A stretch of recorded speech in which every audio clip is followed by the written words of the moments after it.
إن الحمد لله والصلاة والسلام عليك يا رسول الله وعلى آله وصحبه وبارك وسلم.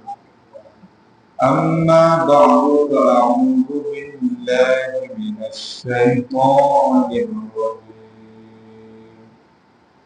بسم الله الرحمن الرحيم.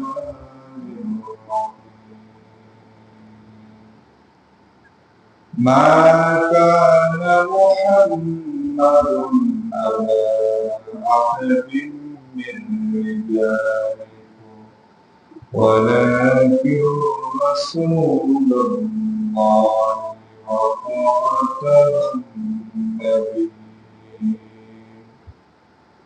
وكان الله بكل شيء عليما. إن الله وملائكته يصلون على النبي يا أيها الذين آمنوا صلوا عليه وسلموا تسليما. اللهم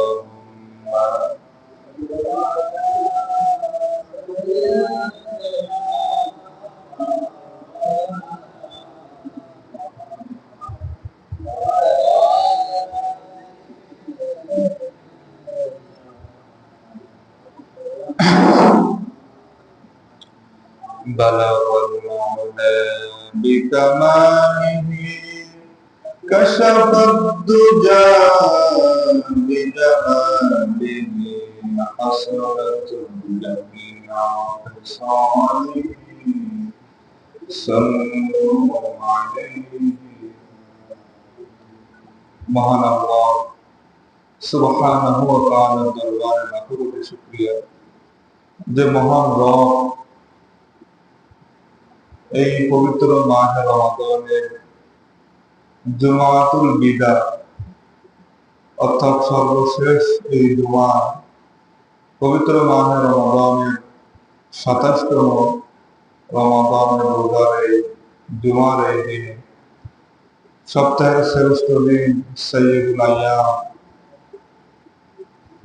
এই পবিত্র মাস জুমাতুল বিদা পবিত্র এই দিনে আল্লাহ তাআলা মসজিদের এসে কোরআন এবং হাদিস থেকে দিনে কিছু আলোচনা বলার এবং শোনার যে মালিক সুযোগ করে দিয়েছেন, আমাদেরকে বাঁচিয়ে রেখেছেন, সেই মালিকের দরবারে আমরা সকলেই কালিমাতুল শুকর আদায় করে সকলেই বলি আলহামদুলিল্লাহ।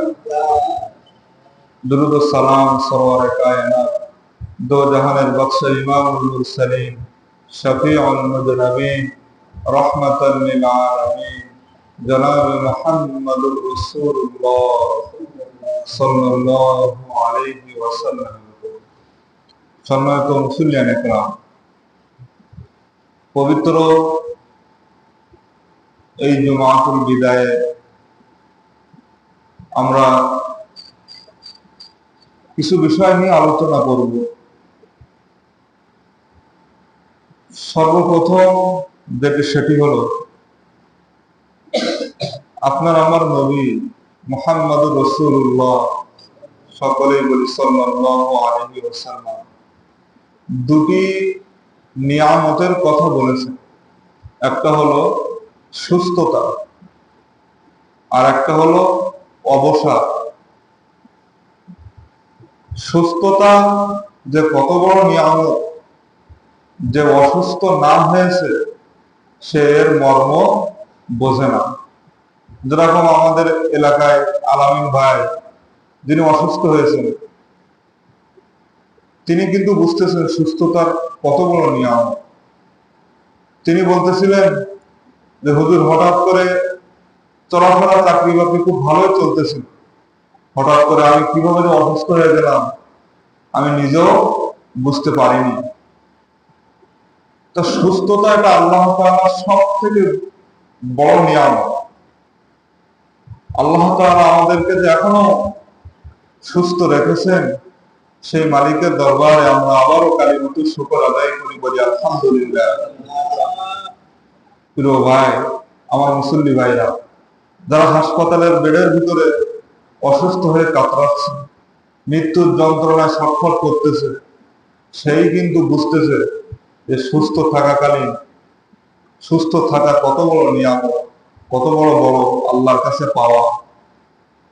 আপনি আমি যদি অসুস্থ হই, লক্ষ কোটি টাকা আমার কোনো কাজে আসবে না, কারণ আমি তো নিজেই অসুস্থ, আমার নিজের অন্তরে শান্তি নেই, আমার টাকা পয়সা কি হবে? এজন্য যাদের অর্থবিত্ত নেই, কষ্টের ভিতরে দিন কাটাইতেছেন, তারা মনে মনে ভাববেন যে আল্লাহ তো আমাকে সুস্থ রেখেছে, এর থেকে বড় নিয়ামত আর কি হতে পারে? প্রিয় মুসলিম, এবং অবসর যারা থাকে, ব্যস্ততা যখন এসে যায়, তখন কি অবসরের এই সময়ের কথা মনে পড়ে। দুটো নিয়ামতের কথা নবীজি বলেছেন, দ্বিতীয়টি হলো অবসর, প্রথমটি হলো সুস্থতা। একটা সময় আমরা অবসর ছিলাম, কোনো কাজ কাম ছিল না, চাইলেও ইতিকাফে বসতে পারতাম, কিন্তু এখন এমন ব্যস্ততা আপনার আমার ভিতরে চলে এসেছে, চাইলেও ইতিকাফে বসা সম্ভব হয় না। অবসর আছেন, সে সময় কাজে লাগান নাই, চাইলে কোরআন খতম করতে পারতেন, চাইলে কোরআন দেখে পড়তে পারতেন, চাইলে কোরআনটা সহি করে শুদ্ধ করে পড়তে পারতেন, কিন্তু এমন ব্যস্ততা এসে গেছে যা আর সেই সময় হয়ে আর ওঠে না। এজন্য এই দুটো নিয়ামত খুবই গুরুত্বপূর্ণ।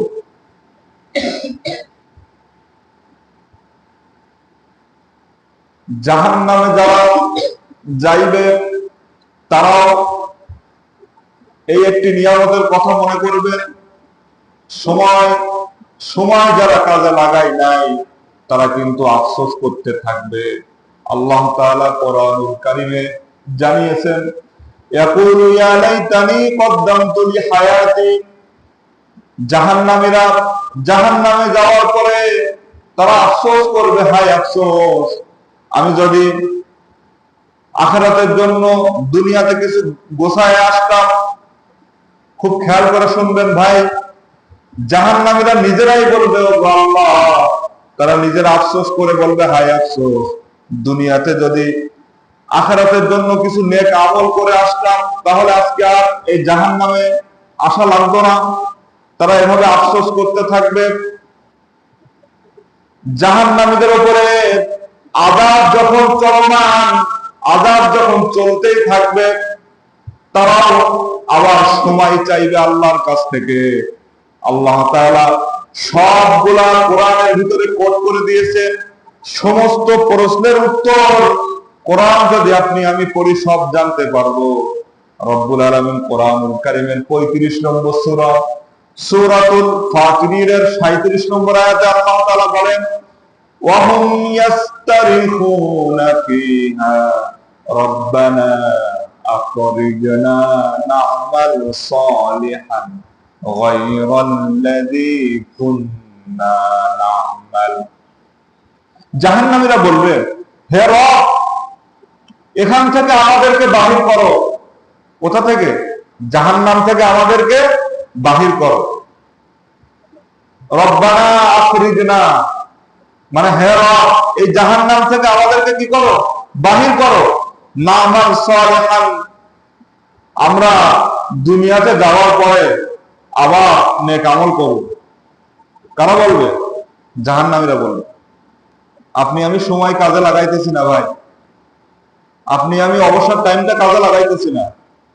এর ভয়াবহতা কেমন হবে আল্লাহ তাআলা সেটা জানিয়ে দিচ্ছেন। রমাদান তো বিদায় নিয়ে চলে গেল, আজকে 27 রমাদান, এখনো পর্যন্ত সময়টা কাজে লাগাই নাই, এখনো পর্যন্ত আল্লাহ তাআলার কাছ থেকে গুনাহ মাফ করাই নিতে পারিনি। এখনো 2 দিন সময় রয়েছে। এই 2 দিনে যদি আল্লাহর কাছে খাঁটি মনে তওবা করে ফিরে আসি, সমস্ত গুনাহের কাজ আপনি আমি ছেড়ে দেই, আল্লাহ চাইলে আমাদেরকে ক্ষমা করে দিতে পারে। প্রিয় মুসলিম, তো জাহান্নামীরা বলবে রব্বানা আখরিজনা, ও আমাদের পালনকর্তা, ও আমাদের রব, আমাদেরকে জাহান্নাম থেকে আপনি বাহির করুন, নামাল সালেহান, আমরা দুনিয়াতে যাওয়ার পরে আবার আমলে সালেহ করব, সময়টা কাজে লাগাবো, নামাজ পড়বো, যাকাত দিব, গরিব মিসকিনদেরকে খাইতে দেব। ওগো আল্লাহ, আমাদেরকে আবার একটু সুযোগ দান করেন। নামাল সালেহান গায়রাল্লাযী কুননা নামাল, ভালো ভালো কাজ করব, ভালো ভালো কাজের আঞ্জাম আমরা দিব। আল্লাহ তাআলা ওই জাহান্নামীদের জবাব আল্লাহ তাআলা কি বলবেন শুনেন। আল্লাহ তাআলা বলবেন, আওয়ালাম নুআম্মিরকুম মা ইয়াতাযাক্কারু ফীহি মা তাযাক্কারা ওয়া জাআকুমুন নাযীর। আল্লাহ তাআলা জাহান্নামীদের জবাবে বলবে, আওয়ালাম নুআম্মিরকুম, আমি কি তোমাদের সময় দেইনি? আমি কি তোমাদের হায়াত দেই নাই? আমি কি তোমাদের জীবনে পবিত্র মাহে রমজান মাস দেই নাই গুনাহ মাফ করায় নেওয়ার জন্য? কে বলবেন? সবাই বলেন ভাই। আল্লাহ নিজেই বলবেন জাহান্নামীদেরকে, আওয়ালাম নুআম্মিরকুম, যে আমি কি তোমাদেরকে হায়াত দেইনি? আমি কি তোমাদেরকে সুযোগ দেই নাই? মা ইয়াতাযাক্কারু ফীহি মান তাযাক্কার, সুতরাং তুমি যদি উপদেশ গ্রহণ করতে চাইতে তাহলে দুনিয়াতেই উপদেশ গ্রহণ করতে, সুতরাং তুমি উপদেশ গ্রহণ করতে চাও নাই। আমি তো তোমাদের হায়াত দিয়েছি, আমি তো তোমাদের সময় দিয়েছি, শুধু হায়াত এবং সময় আমি এতটুকু দেই নাই। মা ইয়াতাযাক্কারু ফীহি মান তাযাক্কারা ওয়া জাআকুমুন নাযীর, সতর্ককারী হিসাবে তোমাদের কাছেও পয়গম্বর আলাইহিস সালাম গিয়েছে, সুতরাং সময় তোমরা কাজে লাগাও নাই। বলেন তো, নবী আলাইহিস সালাম এখন দুনিয়াতে নেই, মানুষদেরকে সতর্ক করে কারা? আলেমরাই করতেছে। যেমন আমি আপনাদেরকে সতর্ক করতেছি যে জাহান্নামীরা এই এই বলবে, এদের জবাবে আল্লাহ তাআলা এই এই বলবে। সুতরাং সেই জাহান্নামের ভিতরে যদি কেউ চলে যায়, যাওয়ার পরে যদি এই কথা বলে যে আল্লাহ আমাদেরকে একটু সময় দেন, আমরা ভালো ভালো কাজ করব, আল্লাহ কিন্তু জবাব রেডি করে রেখেছেন। সেই জবাবগুলো আল্লাহ তাআলা কোরআনে কোট করে দিয়েছেন। আল্লাহ কিন্তু বলবে, আমি তোমাদের সময় দিয়েছি, আমি তোমাদের হায়াত দিয়েছি, আমি তোমাদের সব কিছু দিয়েছি, সুতরাং তুমি যদি উপদেশ গ্রহণ করতে চাইতে তাহলে উপদেশ গ্রহণ করতে। তুমি তো উপদেশ গ্রহণ করো নাই। তোমার কাছেও সতর্ককারী গিয়েছিল, তোমার কাছেও আহ্বায়করা গিয়েছিল, কোরআনের তাফসীর করে করে তোমাদেরকে বোঝাইছে, সুতরাং তুমি সময়টা কাজে লাগাও নাই। ভালো কথা শোনার পরেও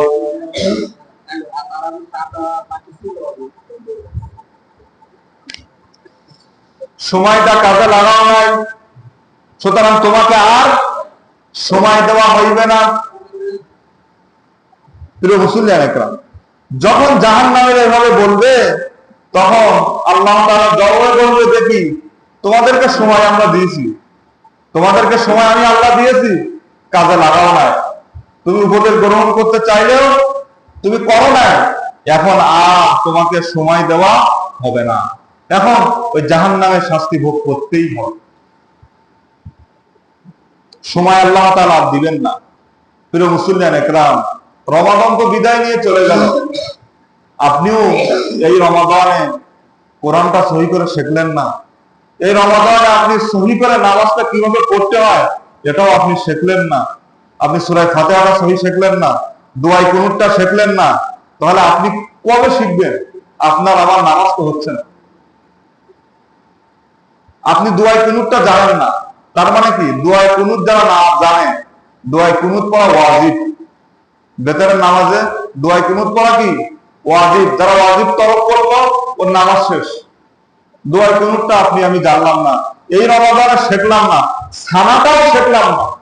সুবহানাক আল্লাহুম্মা, এই দোয়াটি সানা, সুবহানাক আল্লাহুম্মা, এই দোয়াটি যদি জিজ্ঞাসা করা হয়, বহু মানুষ ভুল করবে, সহি নেই। তাহলে এই রমাদানে আপনি শিখলেন না, গত রমাদানে শিখলেন না। আপনার বয়সের শুরু থেকে আজ পর্যন্ত কত রমাদান আপনি পেয়েছেন, কাজে লাগান নাই। এই আফসোস কিন্তু করবেন।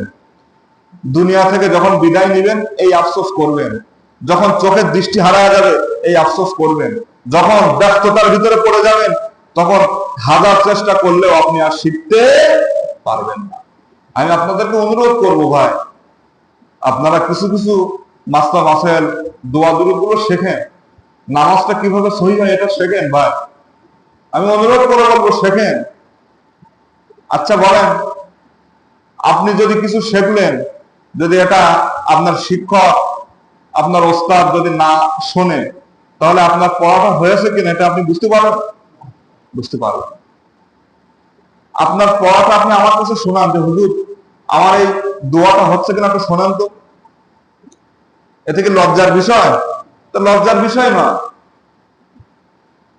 ওই যে একজন ডাক্তার গত কয়েক বছর আগে, তিনি বয়স 60-এর ঊর্ধ্বে,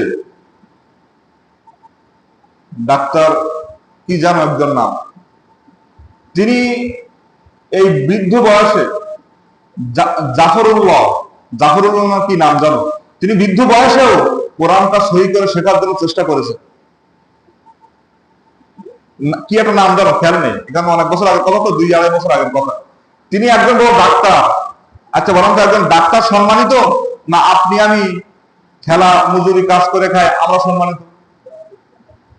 সে ডাক্তার কি যাইতাই ডাক্তার, তখন ডাক্তারের মতো হচ্ছে নাম করা একজন ডাক্তার, তিনি বৃদ্ধ বয়সে কোরআন শেখার জন্য হুজুরদের কাছে গিয়েছে। তার সম্মানে লাগে নাই, আর আপনার আমার সম্মানে লেগে যাচ্ছে। নামাজটা সহি হচ্ছে না। আপনি যে রমাদানে সালাতুত তাসবিহ নামাজ পড়লেন, আমি যদি বলি ভাই যে দোয়াটি আমি কালকে শিখাইছি, আপনি বলেন তো দোয়াটি সহি হচ্ছে কিনা? অনেকেরই ভুল হবে। বলেন তো তাশাহুদ যে না পড়ে তার নামাজ শেষ। তাশাহুদ পড়া ওয়াজিব, সূরা ফাতিহা পড়া ফরজ, ঠিক না বলেন?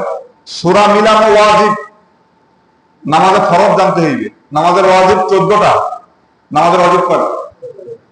সূরা ফাতিহা পুরো পড়া, সূরা আলহামদুলিল্লাহ শরীফ পুরো পড়া, মানে আলহামদুলিল্লাহ সূরা ফাতিহা, নামাজের ওয়াজিব 14টি। আলহামদুলিল্লাহর সঙ্গে আরেকটা সূরা মিলান, রুকু সাজদায় দেরি করা, এগুলো ওয়াজিব। রুকু হইতে সোজা হয়ে খাড়া হয়ে দেরি করা, এগুলো ওয়াজিব। 2 সেজদার মাঝখানে সোজা হয়ে বসিয়া দেরি করা, এগুলো ওয়াজিব। এরপরে যে বৈঠক করি ধর্মীয়ানি বৈঠক, এটা ওয়াজিব। 2 বৈঠকে আত্মাহুতি পড়া, এটা ওয়াজিব। ইমামের জন্য কেরাত, ইমামের কেরাত আছে না, আস্তে এবং জোরে পড়া, এটা ওয়াজিব। বিতরের নামাজের দোয়া কুনুত পড়া ওয়াজিব। 2 ঈদের নামাজে 6 তাকবীর বলা, এটাও ওয়াজিব। দেখেছেন ওয়াজিব কয়টা বলতেছি? এবার 14টা ওয়াজিব আছে। তো এগুলো তো আমরা কি জানি বলেন? এই যে বললাম বিতরের নামাজের দোয়া কুনুত পড়া, এই দোয়া কুনুত বিতরের নামাজে যদি কেউ না পড়ে তার নামাজ শেষ। ফরজ আর ওয়াজিব যদি কেউ তরক করে তার সহজতা দিলেও কোনো কাজ হয় না। সুন্নত তরক করলে সহজতা দিলে কাজ হয়। এখন যদি বলেন সুন্নত কি, নামাজের সুন্নতে মুআক্কাদা 12টি, 2 হাত এভাবে উঠাচ্ছি না, এটা সুন্নত। এরপরে এই যে হাত বাঁধতেছি, এরকম কয়েকটা সুন্নত আছে। ওই এখানে একটা বই আছে নুরানি পদ্ধতি বই, ওই বইতে সেখানে লেখা 12টি সুন্নত। এই সুন্নত তরক করলে সহজতা দিলে তার নামাজ সহি হবে। কিন্তু ওয়াজিব যদি কেউ তরক করে, ফরজ যদি কেউ তরক করে, সহজতা দিলে কোনো কাজ নামাজ শেষ। আর নামাজ ভাঙ্গার কারণের ভিতরে একটি হলো সর্বপ্রথম যে, সেটা হলো নামাজে অশুদ্ধ পড়া। নামাজ ভাঙ্গার কারণ 19টি। নামাজে অশুদ্ধ পড়া, নামাজের ভিতরে কথা বলা, কোন লোককে সালাম দেওয়া, সালামের জবাব দেওয়া, উহ আহ শব্দ করা, বিনা ওজরে কাশা, আমলে কাসির করা, বিপদ বেদনায় জোরে কাঁদা, এগুলো নামাজের ভাঙ্গার কারণ 19টা রয়েছে। এই 19টার প্রথমটা হলো নামাজে অশুদ্ধ পড়া। তা আপনার আমার প্রথমটা একটু ভুল, তাহলে বাবা এগুলো কি হবে? কি বলেন? এই যে রমাদানে ভাই আপনি আমি নামাজ আদায় করলাম, নামাজ কি কবুল হয়েছে? হয়নি। এখন যদি আপনি বলেন হুজুর আমরা জানি না, আপনি জানেন না এজন্য আপনার 2টা গুনাহ। 1 নম্বরে আপনার জানার সক্ষম আছে তাও আপনি শেখেন নাই, এই একটা গুনাহ। আর একটা হলো আপনি জানেন না, এই একটা গুনাহ। এই দুইটা গুনাহ নিয়ে আমি চলতেছি। যারা বলে হুজুর আমি জানি না, এদের ডবল গুনাহ। জেনে ভুল করলে একটা গুনাহ, কয়টা? জেনে জেনে ভুল করলে একটা গুনাহ, কারণ সে এমনি ভুল মিস্টেক হয়েছে, এজন্য একটা গুনাহ। আর যারা জানে না, এদের দুইটা গুনাহ। জানে না কেন, এজন্য একটা গুনাহ। আবার কি শেখে না, এজন্য একটা গুনাহ। এ কিন্তু ভাই আমি বাড়াই বলতেছি না, সত্যি কথা বলো। আপনি দেখেন, মনে করেন আমি তাসাহুদ জানি, এবারে ভুল হতে পারে কিনা, ভুল হয়ে গেছে, তাহলে কি আমি জানি তারপরে ভুল হয়ে, ভুল কি কেউ ইচ্ছা করে? তাহলে গুনাহ হবে একটা। আর আপনি জানেন না, জানার চেষ্টাও করতেছেন, তাহলে গুনাহ হবে দুইটা। কারণ আপনি জানতেছেন না কেন, এই একটা। আবার জানেন, জানার চেষ্টা করতেছেন না, এই একটা গুনাহ। এজন্য যারা জানে না এই কথা বলে, তারা আরো বিপদে পড়বে, আল্লাহ তাআলার কাছে তারা আরো বিপদে পড়বে। প্রিয় মুসলিম, হাদিস শরীফ থেকে শোনাচ্ছি আপনাদের। হযরত আবু হুরায়রা রাদিয়াল্লাহু তাআলা বলেন, নবী করিম সাল্লাল্লাহু আলাইহি ওয়াসাল্লাম বলেছেন, এমন কোন ব্যক্তি নয় যে দুনিয়া থেকে যাওয়ার পরে আফসোস করবে না। এমন কোন ব্যক্তি নাই দুনিয়া থেকে যাওয়ার পরে সে আফসোস করবে না। নেক কাজ যারা করেছে তারাও আফসোস করবে, যারা বদ কাজ করেছে তারাও আফসোস করবে, যারা জান্নাতি তারাও আফসোস করবে, যারা জাহান্নামী তারাও আফসোস করবে। সকলেই আফসোস করতেই থাকবে। যদি বলেন হুজুর কিভাবে? যে ব্যক্তি জান্নাতে গিয়েছে সে কেন আফসোস করবে? সে আফসোস করবে এই জন্য, যদি আর একটু ভালো আমল করতাম তাহলে এর থেকেও ভালো জান্নাত আল্লাহ তাআলা আমাকে দান করে দেন। এজন্য জান্নাতি ব্যক্তিরা আফসোস করবে। যারা নেক কাজ করেছেন তারা আফসোস করবে, তারা বলবে আল্লাহ যদি আরো ভালো নেক কাজ করতাম, আরো সময় নিয়ে নেক আমল করতাম, তাহলে তো তুমি আমাকে আরো প্রতিদান দান করতে, সুতরাং আরো বেশি করা দরকার ছিল আমার। এই আফসোস নেককাররা করবে। বদকার তারা আফসোস করবে, তারা বলবে হায় আফসোস দুনিয়াতে সময়টা কাজে লাগাই নাই, যদি সময়টা কাজে লাগাতাম তাহলে আজকে এই জাহান্নামের ভিতরে আমাকে আসা লাগতো না। সুতরাং দুনিয়াতে আমি সময়টা কাজে লাগাই নাই। ইয়াকুলু ইয়া লাইতানি কদ্দামতু লি হায়াতি, হায়াত আমি পেয়েছি কিন্তু হায়াত কাজে লাগাই না। যুবক ভাইরা, সামনে ঈদ আসতেছে, কত জোরে জোরে বাইক চালাইবে, কত এরকি ফাজলামি মারবে। এমন একটা সময় আসবে যে সময় এরকি মারারও সময় থাকবে না, বাইক নিয়ে ঘোরারও সময় থাকবে না, নামাজে যাওয়ারও সময় থাকবে না।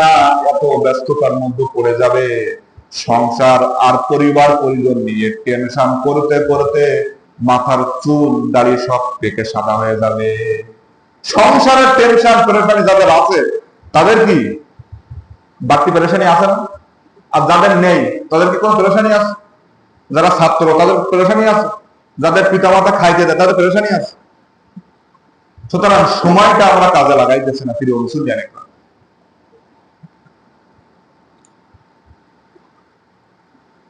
দুনিয়ার জীবন কেমন দেখেন।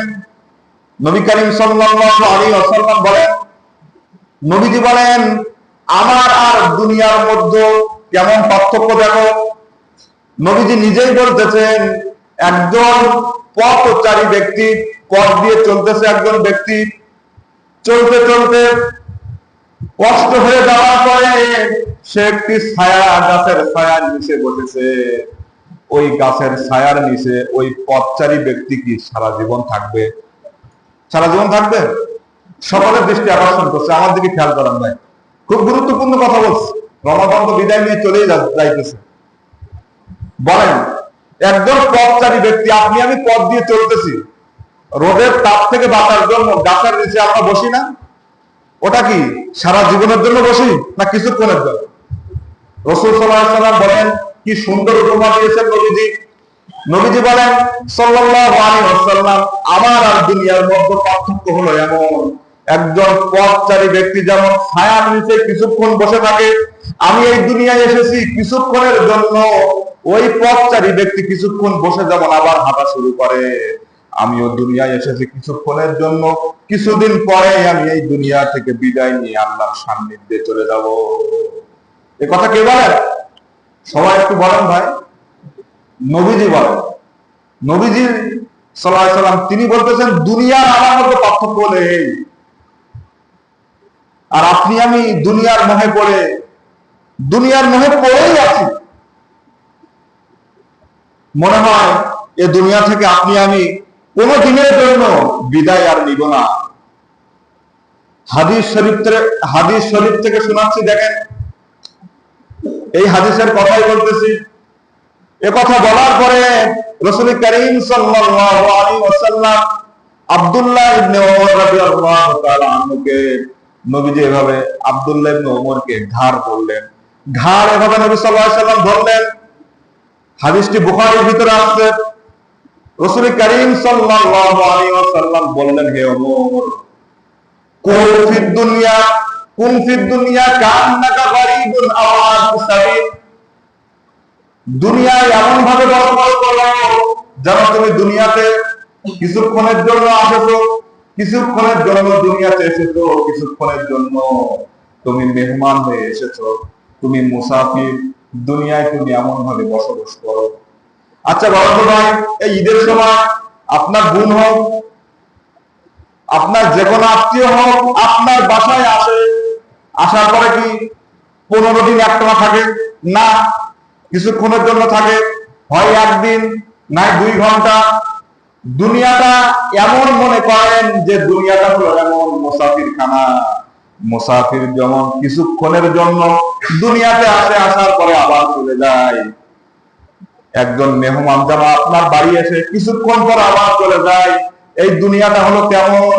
দুনিয়াতে আপনি আমি কিছুক্ষণের জন্য এসেছি, আবার দুনিয়া থেকে বিদায় নিয়ে আল্লাহর ডাকে সাড়া দিয়ে ওই কবর জগতে যাওয়া লাগবে। এই দুনিয়া থেকে বিদায় নিয়ে ওই আল্লাহর দরবারে আবার আপনাকে আমাকে যাওয়া লাগবে। প্রিয় মুসলিয়ান ইকরাম, এজন্য আব্দুল্লাহ ইবনে ওমর রাদিয়াল্লাহু তাআলা আনহুকে নবীজি বলতেছেন, হে ওমর, সকাল যখন হয় তুমি সন্ধ্যার অপেক্ষা করো না। সন্ধ্যা যখন হয় তুমি সকালের অপেক্ষা করো না।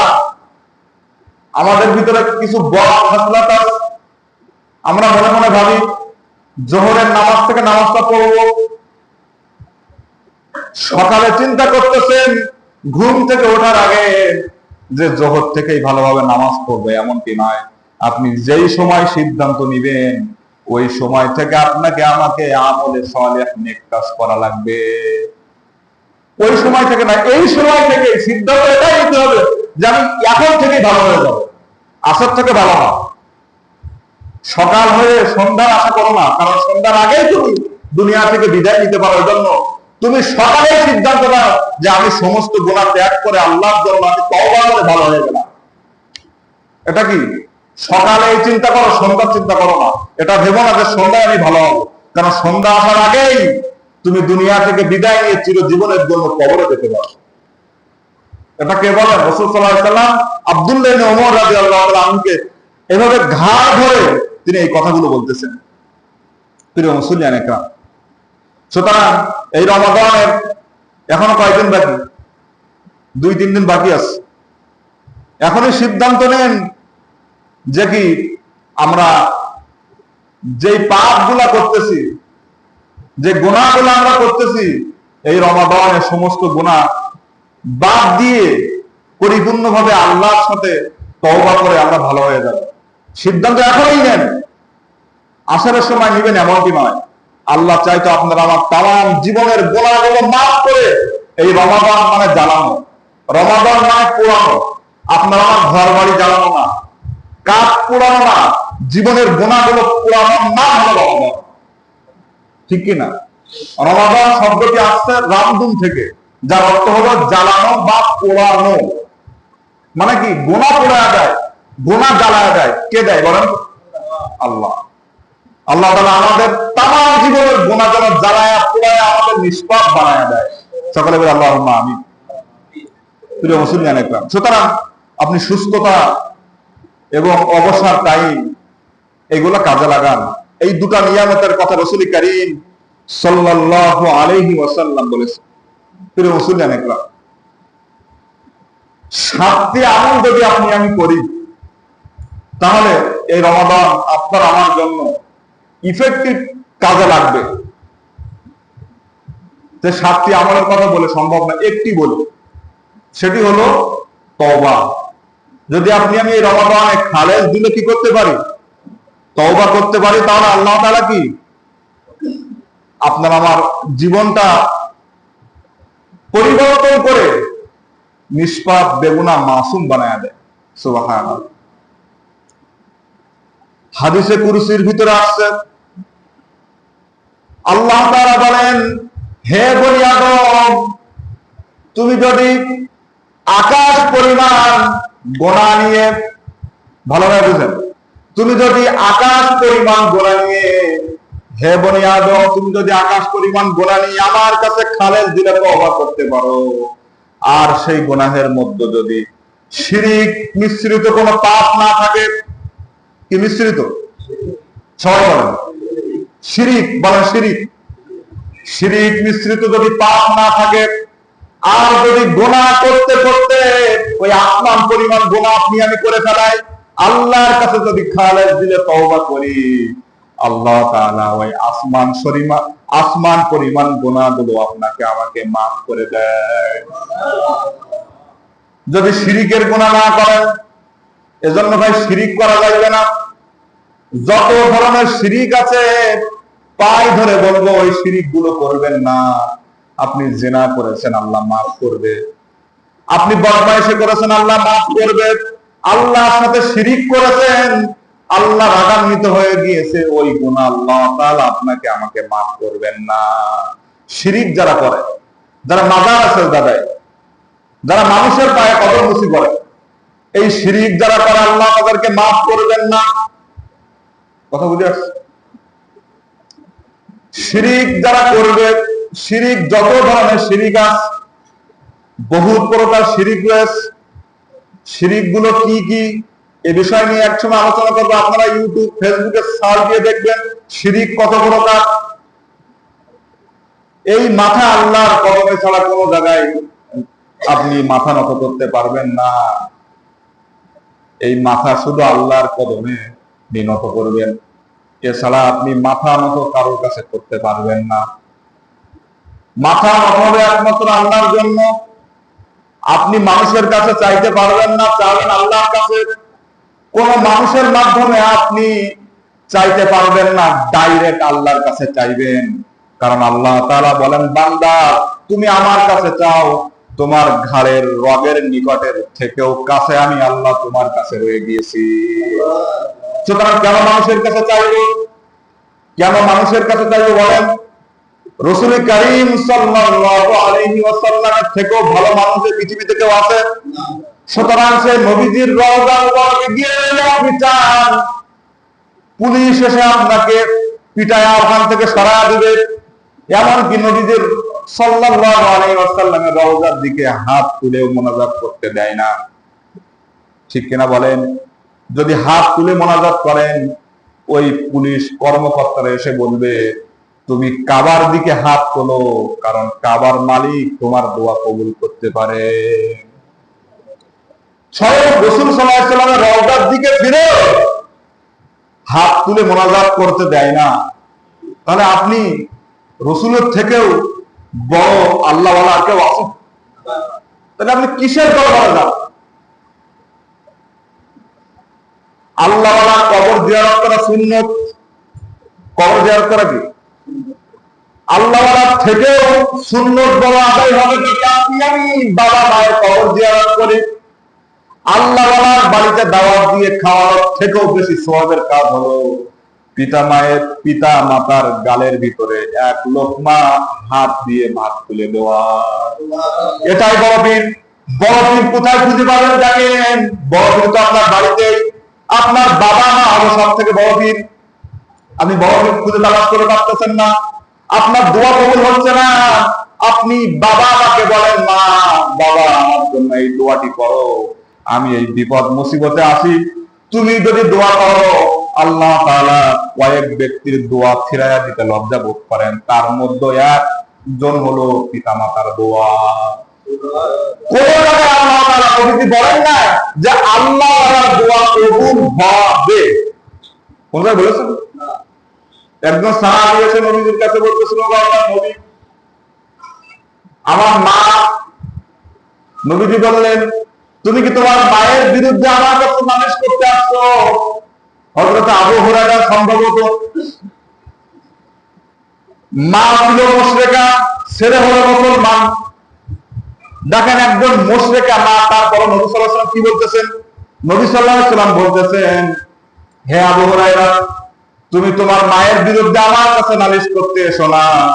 তোমার মা হাজারো মুশরিকা হলেও তোমার মায়ের বিরুদ্ধে আমার কাছে নালিশ করতে এসো না। সাহাবী বললেন, ও আল্লাহর নবী, আমি নালিশ করতে আসে নাই, আমি এসেছি এই জন্য আপনি যদি আল্লাহর কাছে দোয়া করেন, আল্লাহ সেই দোয়া ফিরাইতে লজ্জা বোধ করেন। সুতরাং আপনি আমার মায়ের জন্য আল্লাহর কাছে দোয়া করেন, যেন আমার মা মুশরিকা থেকে মুসলমান হয়ে যায়। এ কথা বলতেছেন, বলার সঙ্গে সঙ্গে তিনি দৌড় দিয়েছেন। সাহাবারা বলতেছে, এত নরম সরম একজন মানুষের দৌড়ায় কেন? সবাই হাত ধরেছে, পিঠ ধরেছে, তুমি দৌড়াও কেন? তিনি বলতেছেন, আমি বাড়িতে গিয়ে দেখতে চাই আল্লাহ তাআলা আমার মাকে আগে পরিবর্তন করেছেন না নবীর দোয়া আগে পরিবর্তন করেছেন। সঙ্গে সঙ্গে তিনি বাড়ি চলে গেলেন। বাড়িতে গিয়ে দেখলেন পানি পড়ার শব্দ, ঝর্ণা থেকে পানি পড়লে যে শব্দ হয়, এই শব্দ তিনি শুনতে পাইলেন। টক্কা দিলেন। মা বলতেছে, বাবা তুমি একটু বাইরে অপেক্ষা করো, এক্ষুনি গোসলের পরে তুমি আমাকে তোমার নবীর কাছে নিয়ে যাও, আমি মুশরিকা থেকে মুসলমান হতে চাই। দোয়া করেছেন কে বলেন তো? আল্লাহ নবী দোয়া করেছেন। সেই নবীজির কাছে মা মুশরিকা, তারপরও এসে কি করতেছে? নালিশ করতে আসে নাই, তারপর নবী নিষেধ করেছেন। সুতরাং আল্লাহ ওরা খুঁজে পাচ্ছেন না, মা বাবাকে খোঁজ করেন। মা বাবা বলো আল্লাহ, মা বাবার দোয়া 100% কবুল হবে। কোন আল্লাহর দোয়া কবুল হবে কোন গ্যারান্টি নেই, কোন গ্যারান্টি নেই। কথা কি বেশি বললাম? আপনি যদি কোন জায়গায় দেখাইতে পারেন যে হুজুর এই আল্লাহর দোয়া কবুল হবে গ্যারান্টি আছে, সব জ্ঞানের শেষ চাই এই মসজিদ থেকে চলে যাবে, আপনি দেখান। কিন্তু মা বাবার দোয়া 100% কবুল হবে, এটা হাদিসে আছে। আপনি আমি আপেল আঙ্গুর নিয়ে, গরু নিয়ে বিভিন্ন দরবারে যাইতেছি, মাকে ভাত দিচ্ছি না, মাকে খাওয়াই দিচ্ছি না, মার খেদমত করতেছি না। আপনার আমার মতো বড় জালেম এই দুনিয়াতে আর নাই। সুতরাং মা বাবাকে খেদমত করেন, মা বাবার কবর করেন। কোন আল্লাহ কবর জিয়ারত করা আগে মা বাবার কবর জিয়ারত করে তারপরে আল্লাহ কবর জিয়ারত করেন, ঠিক কি না? মা বাবা আগে হক না? প্রিয় মুসলিয়ান একরাম, এজন্য কথায় দেখেন কথা বেড়ে যায়। বলতেছিলাম কি আর কি হয়ে গেল? আল্লাহ তাআলা আমাদের সকলকে সহি বুঝ দান করুক। প্রিয় মুসলিয়ান একরাম, তওবার কথা বলতেছিলাম। তবে শিরিক ছাড়া সকল তওবা আল্লাহ তাআলা কি করেন? কবুল করেন। শুধু তাই নয়, প্রিয় মুসলিয়ান একরাম, আলোচনা শেষ করে দিচ্ছি।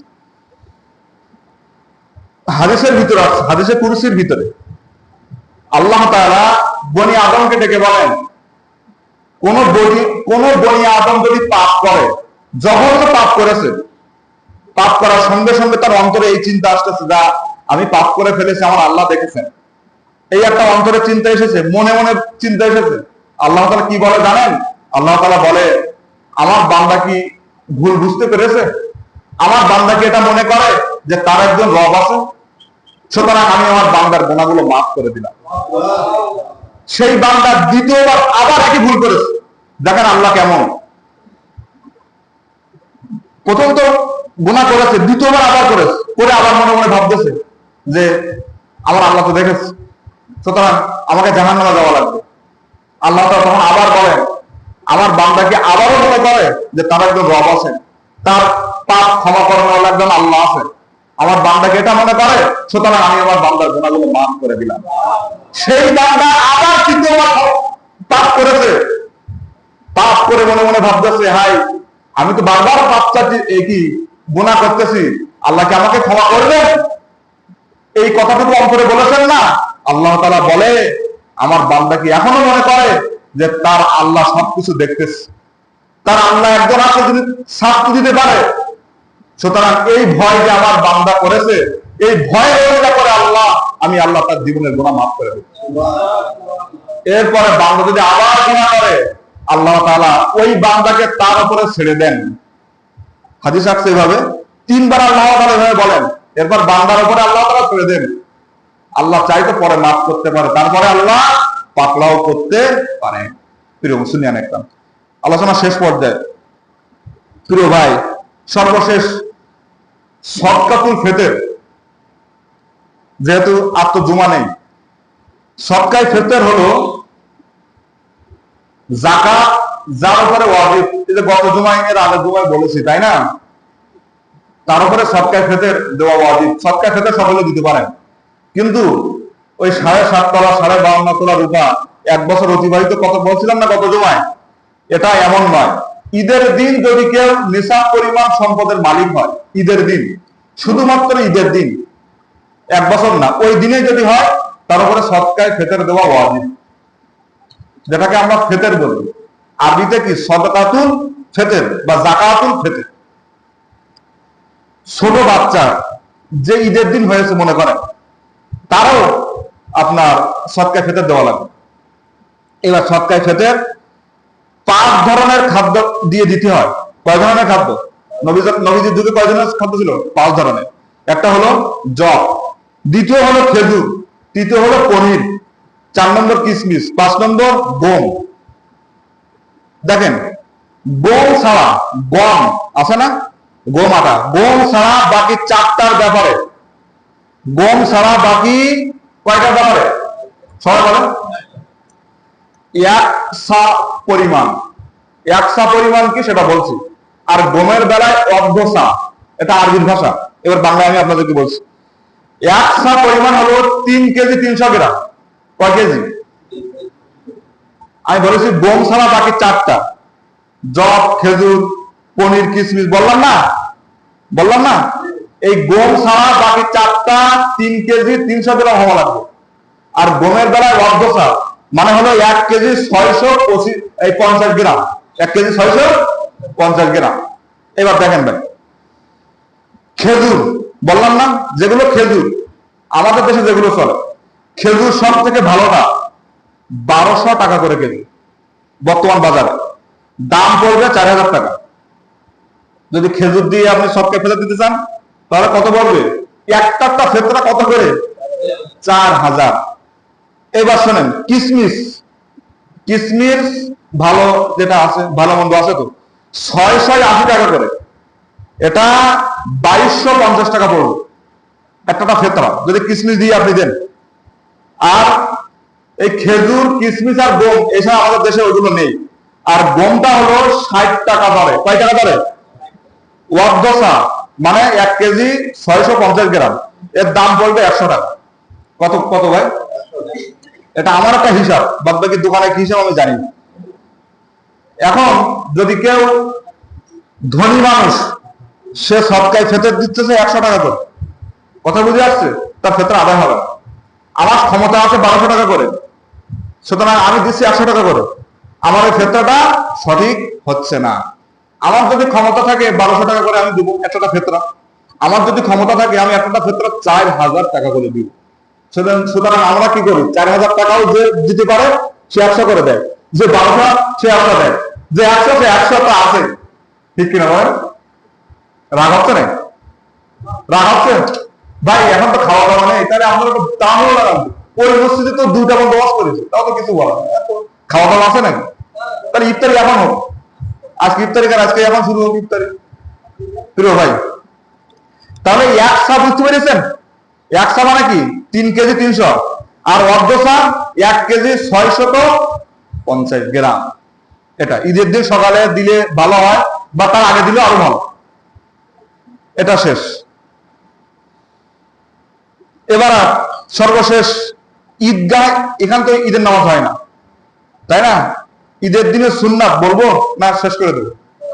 ঈদের দিনে সুন্নাত হলো, আমি সংক্ষেপে বলছি, ঈদের দিনে সুন্নাত হলো আগেভাগে ঘুম থেকে ওঠা, আগেভাগে ঘুম থেকে ওঠা, ফজরের নামাজ যদি ঈদের দিন না পড়ে তার ঈদের নামাজ হবে না, কারণ ফজরের নামাজ পড়া ফরজ, ঈদের নামাজ পড়া কি বলেন তো ভাই? ওয়াজিব। কেন ওয়াজিব আগে না ফরজ আগে? বলো বলো, ফরজ আগে। সুতরাং ফরজটা আগে পড়তে হবে। শুধু ঈদের দিনের জন্য ফজরের নামাজ ফরজ তাই নাই, না প্রত্যেক দিন 5 ওয়াক্ত নামাজ ফরজ না? সুতরাং ভাই কথায় কথা বেড়ে যাবে। দ্বিতীয় নম্বর সুন্নত হলো খেজুর বা কোনো মিষ্টি খেয়ে ঈদগাহে যাওয়া, বুঝে আসছে? 3 নম্বর হলো গোসল করা সকাল সকাল এবং আপনার মেসওয়াক এবং সুগন্ধি মাখা, এটা 3 নম্বর। 4 নম্বর হলো আপনার পোশাকের মধ্যে যদি উত্তম পোশাক হয় সেটাই পরা, নতুন পোশাক পরতে হবে এমনটি না। 5 নম্বর হলো পায়ে হেঁটে ঈদগাহে যাওয়া, যানবাহনে যাওয়ার থেকে পায়ে হেঁটে যাওয়া সওয়াব বেশি। যদি দূর হয় তাহলে আপনি কি গাড়িতে যেতে পারেন। 6 নম্বর হলো তাকবীর বলতে বলতে যাওয়া, তাকবীর কি আল্লাহু আকবার আল্লাহু আকবার, লা ইলাহা ইল্লাল্লাহু আল্লাহু আকবার আল্লাহু আকবার ওয়া লিল্লাহিল হামদ। কুরবানি ঈদ তো আগে বলতে হয় 3-4 দিন আগে, এটা কিন্তু না, ঈদের দিনেই যাওয়ার সময় বললে হবে, যাওয়া এবং আসার সময়। 7 নম্বরে যে পথ দিয়ে আপনি ঈদগাহে যাবেন অন্য পথ দিয়ে ঈদগাহ থেকে আসা। 8 নম্বরে ঈদের দিন হাজার কষ্ট হোক ভাই হাসি মুখে থাকবেন, ঠিক কিনা বলেন? হাজার কষ্ট হলেও কি হাসি মুখে থাকবেন। এমনও সময় চলে গিয়েছে, এমনও মানুষের ঈদের দিনে এটাই বালা জানাজা হয়েছে আমাদের ইতিহাস কয়েক বছর আগে, ঈদের দিনে 2টা জানাজা, মানে ঈদের দিনে মারা গিয়েছে। এমন হতে পারে না ভাই? হতে পারে।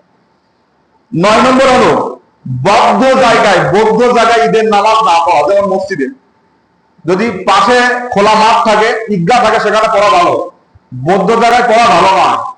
যদি অসুবিধা হয় তাহলে পড়া যাবে বর্ষার কারণে, যদি কোনো জায়গা না থাকে। আমারও তো জায়গায় বিপুল জায়গা রয়েছে। প্রিয় মুসলিম একরাম, এরপরে ঈদের শুভেচ্ছা আপনি কিভাবে জানাবেন, এই একটা মূল পয়েন্ট।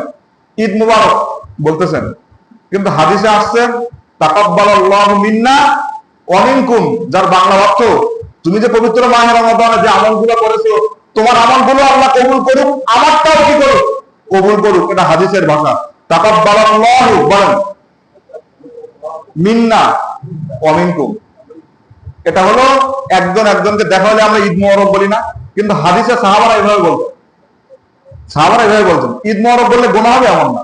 ঈদ মুবারক মানে কি, তোমার ঈদটা কি হোক, সুখময় শান্তিময় হোক, এটাও বলতে পারেন, কিন্তু হাদিসের এটা আমল করতেই হবে। ওটাও করেন এটাও করেন। প্রিয় মুসলিমের কথা শেষ। ঈদের সুন্নাত যেগুলো না সেগুলো আমরা মনে করি, যেমন কবর জিয়ারত। কবর জিয়ারত আপনি ঈদের দিন করার অসুবিধা নেই, কিন্তু ঈদের সুন্নাত মনে করবেন না যে এটা ঈদের সুন্নাত। ঈদের সুন্নাত কিন্তু ওটা না। সুন্নাত কিন্তু আমি 10টা বলছি। কবর জিয়ারত আপনি করলে অসুবিধা নেই, করতে তো হবে, ঈদের দিন করবো না, পিতামাতা কবর জিয়ারত যাবোই, কিন্তু ঈদের সুন্নাত এটা মনে করবেন না। এরপর কোলাকুলি করা, ঈদে যে আমরা কোলাকুলি করি না, এটা কিন্তু ঈদের সুন্নাত না। বহুদিন পরে দেখা হইতেছে মোয়ানা করার অসুবিধা নেই, কিন্তু ঈদের সুন্নাত মনে করবেন না। ঈদের সুন্নাত যে 10টা বলেছে ওইটাই, ভুল ভাঙা দিচ্ছে ভাই। এরপরে ঈদের দিন নতুন পোশাক পরা সুন্নাত এমনটি নয়, পোশাকের ভিতরে উত্তম পোশাক পরা সুন্নাত, নতুন কিনতেই হবে এমনটি না। আল্লাহ তাআলা আমাদের সকলকে যে কথাগুলো বললাম আমল করার তৌফিক দান করুক। ওয়া আখিরু দাওয়ানা আলহামদুলিল্লাহি রাব্বিল আলামিন। আসসালামু আলাইকুম ওয়া রাহমাতুল্লাহি ওয়া বারাকাতুহু।